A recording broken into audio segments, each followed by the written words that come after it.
você que acompanha mais esse tema de estudo da Palavra de Deus, eu quero estender o mesmo cumprimento do apóstolo Paulo, que ele fazia em todas as suas epístolas, em todas as suas cartas. Quero estender a você o cumprimento que está escrito em 2 Coríntios, capítulo 1, versículo 2, que diz o seguinte: graça a vós e paz da parte de Deus nosso Pai e da do Senhor Jesus Cristo. Eu gosto de cumprimentar você assim, porque este é um cumprimento bíblico, é um cumprimento das Sagradas Escrituras, e é um cumprimento que demonstra que a graça e a paz verdadeiras, elas são provenientes de Deus, o nosso Pai, e do seu Filho unigênito, nosso Senhor Jesus Cristo. Eu quero agradecer a você por mais uma vez estar aí, acompanhando mais esse tema. Hoje vamos estudar sobre o arrependimento, um tema composto por 16 perguntas, né? É um tema composto por menos perguntas que o anterior, que era composto por 20 perguntas. E esse tema que vamos estudar hoje é um tema muito importante. Ele fala sobre o arrependimento, é algo que todo ser humano necessita para passar pela experiência da salvação em Cristo Jesus, né? E hoje vamos estudar sobre este assunto tão importante da Palavra de Deus. Antes, porém, eu quero convidar a você que se coloque de joelhos para, juntamente comigo, elevarmos a Deus uma prece, suplicando a compreensão, né, para mais esse tema tão importante das Sagradas Escrituras. Vamos orar? Pai Santo, Pai amado, que nos altos céus habita, te agradeço, Senhor, pelo privilégio que nos concede de mais uma vez estarmos aqui para estudarmos a Tua Palavra com os nossos telespectadores, nossos ouvintes, aqueles que nos acompanham em vários locais, em várias circunstâncias. Queremos suplicar, Senhor, que venha nos conceder a compreensão correta da Tua Palavra por meio da iluminação de Teu Espírito Santo. Nos ajudar, Senhor, a compreendermos esse tema sobre o arrependimento, nos dar o arrependimento verdadeiro pelos nossos pecados cometidos contra Ti, nos ajudar para que tenhamos uma experiência íntima, Senhor, contigo, a cada momento de nossa vida. Todos esses favores nós te suplicamos em nome do Seu amado Filho unigênito, nosso Senhor e Salvador Jesus Cristo. Amém, Senhor. Antes de darmos início às perguntas e respostas deste estudo, eu quero pedir a você desculpa se em algum momento você notar alguma coisa que talvez possa atrapalhar, né? Algum ruído, alguma coisa assim. Eu costumo gravar os vídeos desta série, né, de estudos bíblicos de madrugada. Algumas vezes eu já gravei às 4 horas da madrugada, algumas vezes eu já gravei às 5 horas da madrugada, porque é um horário onde o silêncio ele está mais constante, né, mais permanente ao longo de todo o estudo, e assim fica fácil, né, a gente fazer o estudo sem nenhuma interferência externa. Portanto, eu peço que se você ouvir alguma conversa de fundo, algum ruído de moto, algum ruído de carro, eu peço que você nos perdoe, né? Creio que isso não vai ser suficiente para atrapalhar, prejudicar de grande forma o nosso estudo, mas eu já quero deixar você previamente ciente, né, dessa possibilidade e pedir que você venha aí nos compreender nessa questão, tá? Agradeço mais uma vez por você estar aí do outro lado para acompanhar conosco esse estudo. Reforço mais uma vez o pedido, né, para que você compartilhe com as pessoas. Não seja egoísta, não fique só com você, né, só para você com essas mensagens, mas compartilhe com outras pessoas, convide outras pessoas para assistir com você. Quem sabe aí organize momentos especiais, onde em determinado dia e hora marcada você pode passar isso para algumas pessoas, né, para que elas compreendam melhor a palavra de Deus, as Sagradas Escrituras. Nem todos os locais podem ter um instrutor bíblico, né, para transmitir um estudo sequencial, um estudo organizado, onde vários temas são abordados. Então é importante que você tenha esse interesse, né? E se você que está aí já é uma pessoa convidada por alguém, eu quero agradecer por você ter aceitado esse convite e falar para você que com certeza você não vai perder seu tempo, porque vale muito a pena ouvir a palavra de Deus, aprender da palavra de Deus, e é um conhecimento que nós vamos levar por toda a vida, né? Se realmente colocarmos em prática e levarmos a sério. Vamos então começar o estudo de hoje. Mais uma vez, né, vamos falar sobre o tema. O tema que vamos estudar hoje é sobre o arrependimento. É a lição de número 18, né? É composta por 16 perguntas e respostas. E a primeira delas diz assim: quem é chamado ao arrependimento? Será que o arrependimento é coisa só para algumas pessoas, para outras não? Vamos ver o que a palavra de Deus nos diz a respeito dessa pergunta. Lá em Lucas 5,32 diz assim: eu não vim chamar os justos, mas sim os pecadores ao arrependimento. Jesus, quando ele veio a essa terra, né, ele foi questionado: por que Jesus anda com as prostitutas, com os publicanos, né, que eram os cobradores de impostos, que, para nós contextualizarmos melhor, eram os corruptos daquela época, né? Andava com esse tipo de gente. E os líderes religiosos da época de Jesus o criticavam muito por causa disso, né? E Jesus, ele disse: olha, eu não vim chamar os sãos, eu vim chamar os doentes, eu vim chamar os pecadores ao arrependimento. Então, se você se sente pecador, eu quero dizer para você, Jesus veio para te salvar. Se você sente que já fez muitas coisas ruins na sua vida, coisas terríveis, que talvez, quem sabe, você não gostaria que as pessoas soubessem, porque isso te envergonha, eu quero dizer para você que Jesus, ele ama muito você. E ele quer te perdoar. E ele já tem colocado no seu coração esse sentimento, esse princípio divino que ele implanta em nosso coração, chamado arrependimento. Ele já está trabalhando com você em relação a isso, né? E ele quer fazer muito mais por você. Por isso nós vamos continuar vendo o que é o arrependimento e como ele acontece, né, na nossa vida. A pergunta de número 2 diz assim: o que acompanha o arrependimento? O arrependimento ele vem acompanhado com o quê? Vamos ver o que a palavra de Deus vem dizendo lá em São Lucas 24:47.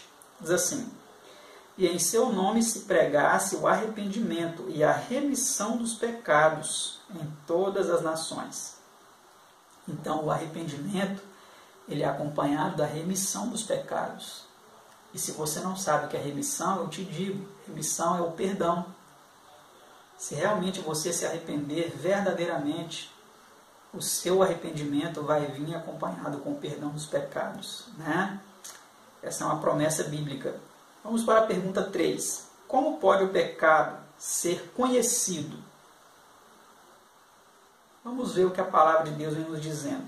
Diz assim: pela lei vem o conhecimento do pecado. Romanos 3, verso 20. Está vendo? Então não tem como nós sabermos o que é pecado se não existir lei. A lei, ela mostra para nós o que é o pecado, né? Essa é a função da lei. Pergunta 4. Quantos são pecadores? Todos, né? Vamos ver o que a palavra de Deus vem dizendo. Pois já dantes demonstramos que tanto judeus como gregos, todos estão debaixo do pecado. Romanos 3, versículo 9. Então todos nós somos pecadores. Todos nós precisamos nos arrepender dos nossos pecados, suplicar a Deus o perdão, render a nossa vida a Ele, para sermos salvos, né? Pergunta 5. Que trazem sobre si mesmos os transgressores? Veja o que diz em Efésios 5, verso 6, em resposta a essa pergunta. Diz assim: ninguém vos engane com palavras vãs, porque por estas coisas vem a ira de Deus sobre os filhos da desobediência. Então os transgressores, quando eles pecam, quando eles transgridem a lei de Deus, eles trazem sobre si a ira de Deus sobre os filhos da desobediência, né? Deus ele fica irado com a transgressão do ser humano. Por isso que nós precisamos realmente nos arrepender e mudar de vida, né? Suplicar a Deus que nos transforme, nos ajude a ser pessoas renovadas pela sua graça, pelo seu poder. Vamos adiante, pergunta 6. Que leva a alma a reconhecer sua condição pecaminosa? O que leva a alma a reconhecer os seus pecados, né? A sua condição terrível de pecado? A palavra de Deus vem dizendo assim, ó. E quando ele, o Consolador, vier, convencerá o mundo do pecado. João 16, versículo 8. Esse versículo continua dizendo, né? Convencerá do pecado, da justiça e do juízo, né? Então, quem nos convence que nós pecamos contra Deus é o Consolador, é o Espírito de Cristo, né? Que trabalha em nossa mente, dizendo assim, olha, isso é errado, isso é pecado, muda de vida, abandona isso. É Ele que trabalha em nossa mente para nos convencer, né, dos nossos pecados.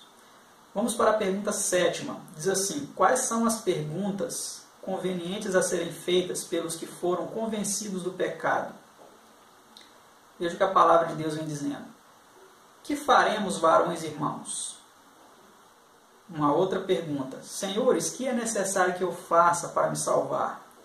Essas perguntas estão em Atos 2:37 e 16:30, né? Os textos eles são mais abrangentes, mas nós extraímos aqui apenas as questões, né, apresentadas. Então, as perguntas convenientes, né, que mostram que são feitas, né, para aquelas pessoas que foram convencidas que elas estão em pecado, que elas precisam de uma mudança, é essa. E agora, o que nós faremos? O que nós precisamos fazer para ser salvos? Essa é a pergunta, né? Agora vamos ver a resposta. Pergunta 8. Quais são as respostas do livro inspirado a essas perguntas? Veja o que a palavra de Deus diz em resposta a essas perguntas. Arrependei-vos e cada um de vós seja batizado em nome de Jesus Cristo para perdão dos pecados. Olha a outra resposta. Crê no Senhor Jesus Cristo e será salvo, tu e a tua casa. Atos 2:38 e Atos 16:31. Então, nós precisamos o quê? De arrependimento. Arrependermos dos nossos pecados, né? Precisamos também do batismo, de sermos batizados em nome de Jesus para perdão dos nossos pecados, né? Próxima pergunta, pergunta 9. Que será constrangido a fazer o pecador arrependido? Vamos à palavra de Deus para ver a resposta a essa pergunta. Porque eu confessarei a minha iniquidade, afligir-me-ei por causa do meu pecado. Salmo 38, versículo 18. Né? Então são duas coisas que precisamos fazer, né? Confessar e nos afligir. Né? Não confessar para um sacerdote terrestre. Não, nós temos um sumo sacerdote que é todo suficiente. Né? Podemos confessar diretamente ao nosso Senhor Jesus Cristo, confessar a Deus o Pai, que Jesus intercede por nós. Ele é o nosso intercessor, né? E nos afligir por causa desses pecados, sentir realmente tristeza por ter cometido esses pecados contra Deus, né? Pergunta 10. Que produz a tristeza segundo Deus? A palavra de Deus diz assim: porque a tristeza segundo Deus opera arrependimento para a salvação, segundo Coríntios 7, versículo 10. Então, olha, amados, aquele momento que nós ficamos tristes por termos pecado contra Deus, isso é algo bom. É sinal que nós estamos realmente passando pelo processo do arrependimento para a salvação, né? É assim o que fala a palavra de Deus, né? Vamos para a pergunta 11. Qual é o resultado da tristeza do mundo? Nós vemos aqui que a tristeza, segundo Deus, opera o arrependimento para a salvação. E agora essa pergunta 11 aqui, qual é o resultado da tristeza do mundo? Veja o que a palavra de Deus vem dizendo. A tristeza do mundo opera a morte, segundo Coríntios 7, versículo 10. O mesmo versículo fala isso, né? Que a tristeza segundo Deus opera o arrependimento para a salvação e a tristeza segundo o mundo opera a morte, né? Quando nós nos entristecemos por algo banal, algo do mundo, das coisas do mundo, isso opera a morte, né? Essas coisas vão nos matando aos poucos e por fim nós vamos morrer.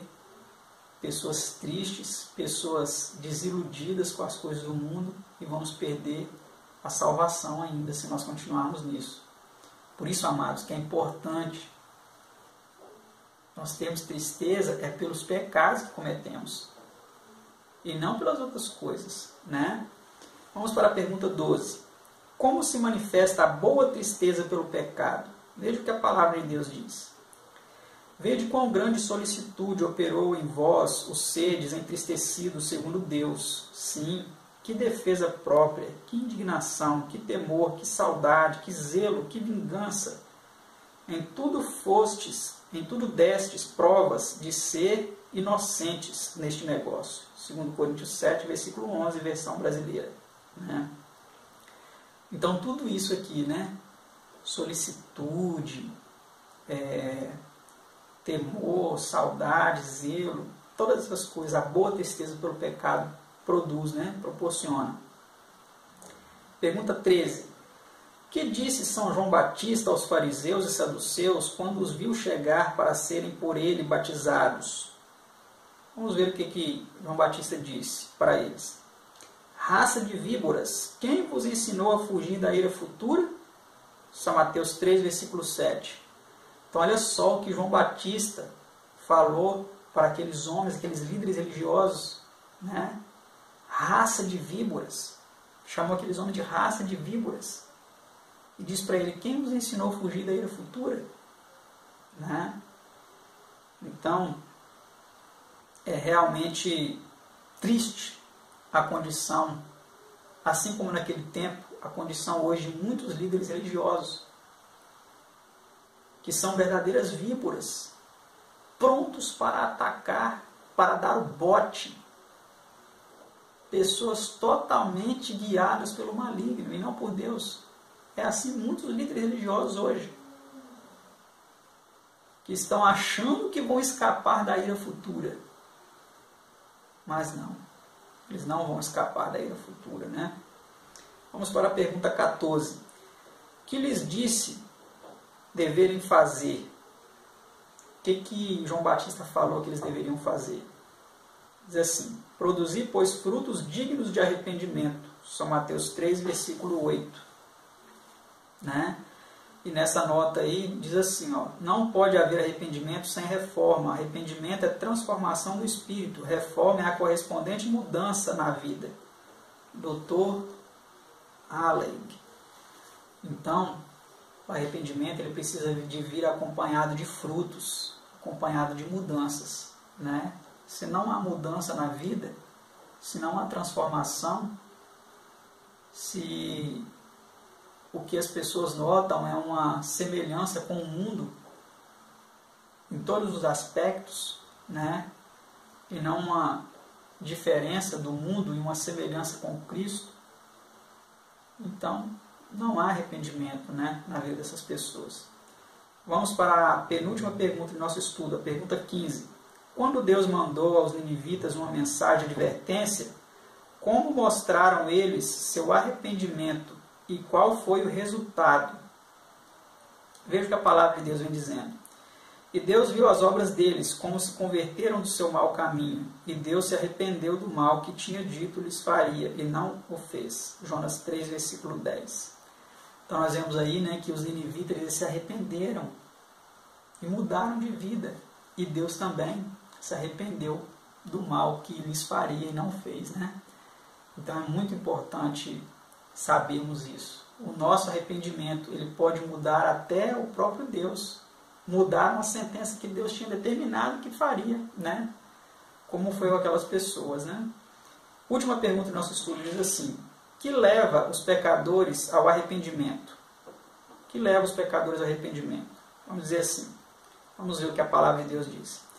Ou despreza as tuas riquezas da sua benignidade e paciência e longanimidade, ignorando que a benignidade de Deus te leva ao arrependimento. Romanos 2, versículo 4. Então, o que nos leva ao arrependimento, amados, é a benignidade de Deus. Deus, ele é tão bom, tão amável, ele é amor, e ele demonstrou isso ao entregar seu único filho para morrer por nós.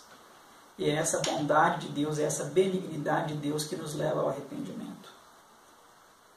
Aqui em nosso livro Estudos Bíblicos, ao final deste tema, tem aqui um poema que eu quero compartilhar com vocês.